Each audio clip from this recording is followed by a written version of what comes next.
Vamos a otras noticias. Esta semana se cumplió un año desde que se registró oficialmente en Wuhan, China, el primer paciente con síntomas de una extraña enfermedad en su minuto, que posteriormente se llamó COVID-19, la cepa de este coronavirus. Es una nueva cepa en su minuto, un nombre que ya todos conocemos y que rápidamente se transformó en la peor pesadilla para el mundo entero. En este año el total de víctimas fatales hasta el momento asciende a más de 1.482.000 personas y 64 millones se han contagiado. Vamos a hacer un balance también lo que está sucediendo, la mirada para meses complicados, por lo menos lo que ha sido la proyección de la autoridad sanitaria en nuestro país. Ya estamos con Juan Carlos Said, máster en salud pública. Juan Carlos, como siempre, muchas gracias por acompañarnos. Muy buenos días. Hola, buenos días. Gracias por la invitación. A ver, Juan Carlos, como decíamos en la introducción, ya técnicamente se cumple un año desde el primer aviso desde Wuhan. Hay todo un tema que ha salido también con respecto a si la pandemia en China, en Wuhan, fue antes, después. Bueno, hay toda una investigación también y varios puntos, pero desde el punto de vista de esta crisis sanitaria mundial, se ha aprendido mucho, se ha perdido mucho, se ha perdido muchísimo y todavía nos queda, porque hay muy buenas noticias con respecto a vacunas, pero falta mucho también para que uno llegue a ese minuto en que pueda ser inmunizado. De hecho, las autorizaciones están de a poco saliendo. Por ejemplo, ya sucedió en Reino Unido con Pfizer. A modo de resumen, ¿cómo ves tú lo que ha sido toda esta experiencia amarga, pero también bastante educativa con respecto a lo que podría suceder aquí en el futuro? Muchos han dicho, ojo, esta pandemia nos va a tener que hacer la conciencia de que esos van a ser los desafíos del mañana. A ver, creo que efectivamente ha sido algo muy doloroso, pero dentro de ese dolor también creo que hay señales de mucha esperanza. Prefería quedarme con esa, en el sentido de que veo que ha habido un incremento en la cooperación científica. Hay enfermedades que esperan décadas por vacunas y que matan tanto o más pacientes que el coronavirus, como por ejemplo la malaria, que mata a 500.000 de personas todos los años. Para la malaria no hay vacuna, y sin embargo casi en menos de un año ya tenemos una vacuna para el coronavirus.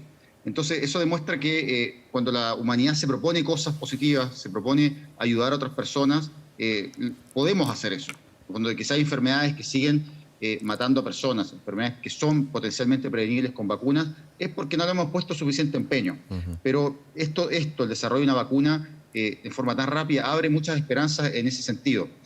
También creo que esta pandemia nos deja una señal, es un llamado de alerta a qué estamos haciendo con el medio ambiente.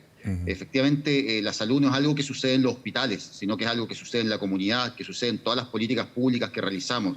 Y de hecho la menor parte de la salud depende del Ministerio de Salud. La mayor parte depende de cómo tratamos el medio ambiente, cómo nos relacionamos con los animales.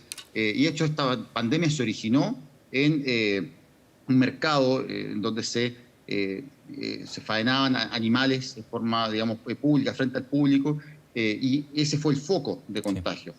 Entonces hay que ver ahí también cómo nos estamos relacionando con la naturaleza, con otros animales y con el medio ambiente.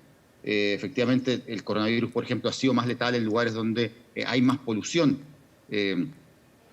claramente aspectos que son negativos para la vida de las personas, como el hacinamiento, como mala calidad del transporte público, que ya de por sí produce un daño a la salud, han sido factores que han determinado un mayor riesgo de contagio por esta enfermedad. Entonces, ojo también con eso. Esto es un llamado a decir, mira, hay que mejorar la calidad de vida de las personas para mejorar su salud, y tenemos que mejorar la relación con nuestro entorno. Entonces me quedo con esas dos cosas, un llamado de alerta a decir mejoremos la relación con nuestro entorno, cuidemos el medio ambiente, y un llamado de esperanza, una esperanza de decir, mira, hemos aprendido mucho y quizá de esto van a salir nuevos desarrollos médicos que nos van a sorprender en los próximos años. Ahora, ¿cómo se ha abordado en Chile? Y no lo pregunto solamente por la estrategia de la autoridad, sino también de los ciudadanos, de los chilenos y chilenas que seguimos con este virus, que se vienen tiempos bien complicados y desafiantes que se van a presentar durante la época estival, por ejemplo, las fiestas de fin de año también. Sí. Creo que a mí me ha sorprendido la respuesta de las personas, porque nosotros estamos acostumbrados a ver a través de la prensa lo que ha sucedido en otros países con grupos anti-mascarilla, o que no deseaban como acatar las medidas de la autoridad sanitaria. Y creo que acá en Chile eso fue realmente marginal. Creo que efectivamente no hubo personas como que protestaran en contra de las medidas y a revés, diría una demanda a la población porque se establecieran medidas basadas en evidencia científica para prevenir el contagio. Entonces creo que eso yo lo veo como algo muy positivo. Creo de todas formas que ha faltado mucha educación. Yo todavía, yo viajo en metro, por ejemplo, voy al Sotero en metro y todavía veo a veces personas con la mascarilla debajo de la nariz. Pero uno dice, bueno, está bien, es alguien que quiere usar la mascarilla, lo cual uno dice, está bien, eso es positivo. Pero Claro, no por la lo está menos tiene usando la de forma mascarilla, pero adecuada. la tiene mal puesta y finalmente es es como llegar a cero, digamos. Exactamente, Claro. pero por eso, o sea, creo que como muchas cosas en medicina, esto es un proceso continuo en que hay que ir educando a la población, hay que ir educando a los pacientes y también entender que los pacientes las personas no son pacientes profesionales. O sea, acá no hay nadie que el objetivo en su vida sea estar preparado para una pandemia. Entonces, la gente está agotada, está fatigada y también eso es parte del quehacer médico, es también entender a los pacientes, ponerse un poco en su lugar y decir, mira, esto no es fácil para nadie. Uno como médico está acostumbrado a usar una mascarilla todo el día, pero las personas en la calle no están acostumbradas a usar eso. Entonces, ahí la importancia de mensajes consistentes de la autoridad, de educar al respecto, para que no bajemos la guardia, porque está claro que hay una luz al final del túnel, pero falta todavía. De hecho, es muy poco probable que tengamos un número significativo de personas vacunadas, antes de marzo del próximo año, abril. De hecho, van a empezar a llegar de a poco las vacunas. Sí. Y quizá recién podremos hablar de una normalidad en el país a finales del próximo año. De hecho, ese es el pronóstico que hace el ministro de Salud de Inglaterra respecto a la vacunación. Hay que pensar más bien en 2022 finalmente, en llegar a esta posibilidad de sacarse finalmente la mascarilla en lugares públicos, de no tener que preocuparse de la distancia física, las recomendaciones que son clave en estos minutos, pero va a estar presente durante todo el próximo año.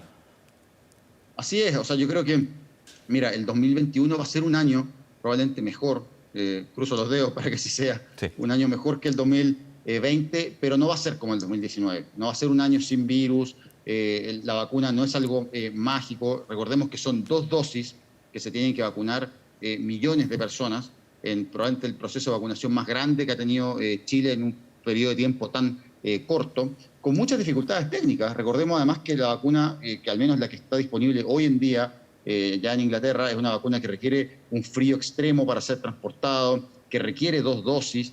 Entonces son complejidades que hacen que no va a ser fácil hacer llegar esta vacuna a los lugares más aislados del país, a las zonas con mayor pobreza. Entonces, ojo ahí, o sea, hay que tener esperanza y estamos ahí, a la salida de este túnel, pero la segunda ola, que ya la estamos viviendo, sí, que probablemente la vivamos en Santiago, la única herramienta que tenemos para parar esa segunda ola es la educación, mensajes consistentes de la autoridad sanitaria respecto al riesgo que todavía representa la pandemia en Chile, y diagnosticar, trazar y aislar. No hay otra cosa más. O sea, ubicar a los enfermos, ubicar a los contactos y aislar a los contactos de los enfermos. Esa es la única herramienta que tenemos hoy en día. Sí, y las herramientas ya a esta altura son bastante claras y podríamos decir, falta también comunicarlas, educarlas, pero obviamente también va a ser un gran desafío para lo que va a suceder en enero y en esta segunda ola, como tú mencionas. Juan Carlos Said, muchísimas gracias como siempre por acompañarnos y por supuesto seguimos en contacto analizando lo que es esta crisis sanitaria. Que tengas buen día.